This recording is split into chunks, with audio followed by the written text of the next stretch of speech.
Well, Gabe, obviously you guys were starting two guys who were making their first career starts there at Louisiana, and Cam and Evan, and some of the other coaches said they'd done really well. So what was your interpretation? Yeah, they played well for the first start. It was exciting to see those guys out there.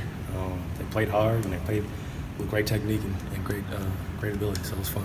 Evan was a guy, it seemed like he got quite involved quite a bit, kind of breaking plays up, behind the line of scrimmage. And that was something, obviously, maybe a lot of people saw. What impressed you about that? It was good to see him to just be aggressive. Our whole thing with him was to be aggressive and attack. He did that from the first play of the game. He made a tackle, so it was good to see that. You're probably getting Chance back. Obviously adds another body into that mix. What's it going to be like dealing with some depth now? Nah, it's a good thing. Chance has played a lot of plays here. He's a general out there. He knows what he's doing, so it'd be good to see him out there again. Are you glad you had a game like that before this game? I mean, it's better to have Washington State be game one than you have a chance to get your guys out there. Yeah, I mean, any game is a game, so it was just good to see those guys get better and kind of do what we told them to do all week. So it was good to see. We're going to still see Evan Tyler some kind of mixing in. I mean, obviously, with Chance back, how does that change things? No, he's going to get his reps. Chance can play the whole game, so he'll go in there and play and do well. How tough was that? I mean, we just see the result, obviously, but having two guys in their first start like that on the road, what was it like coaching those guys up, and did they make it look easier than maybe it was? I think they were prepared, and they played that way. I think they went out there confident and knowing what they were doing, so I think it was easy for them to go out there and do it. You mentioned being prepared, and I know one thing Avila said, or actually no, Coach Harrison said, is that you don't want freshmen to have that freshman hesitation out there. Yes. And it didn't seem like Evan Tyler, I mean, like from the get-go, like I said, he came up and the two plays in the first quarter, it seems like he read the ball before, the quarterback even released it. Yeah, I mean, I think they did a really good job in the film room. We had a whole month or two to prepare for those guys, but I think if you hesitate, you play slow. You did a hell of a job, going out there and making plays. With just looking at Washington State, what's kind of the biggest challenge, playing that offense, being a defensive coach? They spread the ball out. As a DB coach, they're going to throw the ball all over the place. You got to line up right and make sure you're tackling in space. Quarterback's a great player. Receiver's a good player, so we'll have our hands full. I know Ashley, obviously, more, with the cornerbacks, but you saw Jonathan Moxey and Evan. It seems like you guys did a good job of that in the first game, the defensive backfield, kind of making those open field tackles. Yeah, I mean, the game's changed over the years. I mean, everything's spread out now. You got to be able to be comfortable in space, being able to close the gap and make good tackles. So we harp on that a lot as a group, as a defensive group, and as individual coaches, we do that a lot.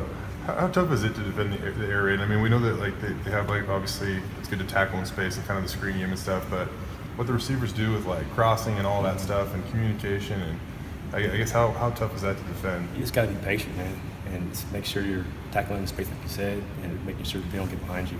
And the main thing is when they catch the ball, make them pay for it. So.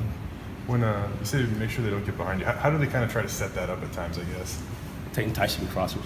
That's all we try to do. Yeah. Try to jump in the crossers and throw behind you. So we got to make sure we're doing our jobs and communicating well. Coach Harrison doesn't have the fondest memories of playing the Cougars. Same with Coach Avalos. Or is your line of thinking with this team the same as those coaches? Yeah, I mean, this game it's 1-0, man.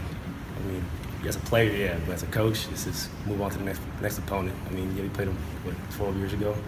So for me, it's as a coach, just get my guys prepared and let's play. What was that game like? I know you said that was your first game on the Blue, so is that a little, I guess, maybe what you were envisioning the night before played out differently than what on the field?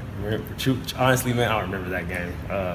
I'm always thinking about my last game as a player and as a coach. So, I mean, my first game on the Blue, yeah, but as a coach, it's the first game on the Blue for me right now, so hopefully we go out there and win a football game. Are you excited for Saturday night? You obviously been here and stuff, but haven't been back in a while for a game. What are you thinking about Saturday? I'm excited about our fans, man. Being in here that roar like I was as a player, it's going to be fun. I know we added a couple more people in there in the stand, so it's going to be fun. With Cam Hartsfield, obviously, we know that DSG's out 4 games. So I mean, what did you see from him? I think he was second on the team in tackles, and obviously we were talking about Evan, but Cam played pretty well too. It's preparation, man. From the springtime and on, I tell all those guys treat every play treat every day like you're a starter. And he went out there all camp, all week for that game and prepared like that. So the results showed on Saturday.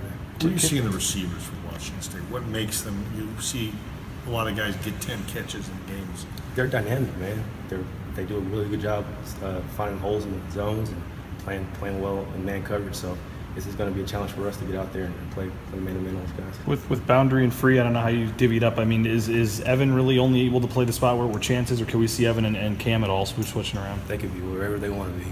I can't give you that. It's kind of scheme thing. But Where's Cam Miles at? I mean, we didn't see him get in the last game. I mean, is he just behind those guys on the depth chart right now? He's or- working on it. He's getting better. He's kind of playing Sam all camp, so it's kind of hard to transition to Sam to safety. So certain games he'll be there, certain games he won't. So.